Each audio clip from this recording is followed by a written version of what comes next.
I think it is only natural that now, in the present situation, geopolitical and geoeconomic, that Indonesia and China have become very close partners in many fields. 2 hari berkunjung di China, Prabowo Subianto mendapatkan investasi senilai 10 miliar dolar Amerika Serikat atau setara dengan 156 triliun rupiah. Hal ini sekaligus menjadi catatan baik di mana Presiden Republik Indonesia mendapat keuntungan dalam lawatan pertamanya ke luar negeri setelah dilantik. Investasi bernilai fantastis itu diperoleh Prabowo Subianto saat pertemuan dengan Perdana Menteri China Li Qiang di Great Hall of the People, Beijing pada Sabtu 9 November 2024. Pertemuan ini menjadi momen penting kedua negara dalam memperkuat hubungan strategis termasuk di bidang ekonomi.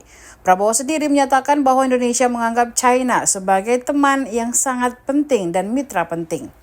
Tidak hanya untuk saat ini, tetapi juga untuk masa depan.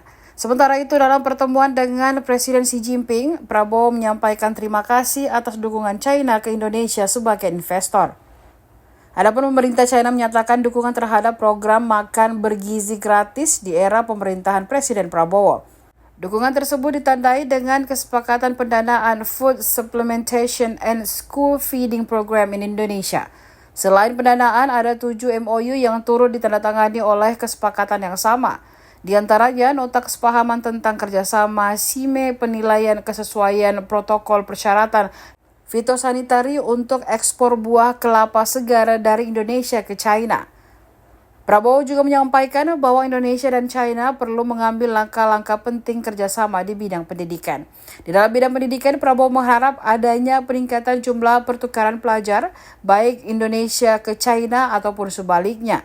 Selain itu, Prabowo juga menyampaikan minat pemerintah untuk belajar dari China dalam hal pemberantasan kemiskinan. Adapun lawatan Prabowo ke China berlangsung dari tanggal 8 hingga 10 November. Setelah mengakhiri perjalanan di China, Prabowo akan melanjutkan kunjungan kenegaraannya ke Amerika Serikat pada 11 hingga 12 November mendatang. Download Tribun X sekarang, menghadirkan lokal menjadi Indonesia.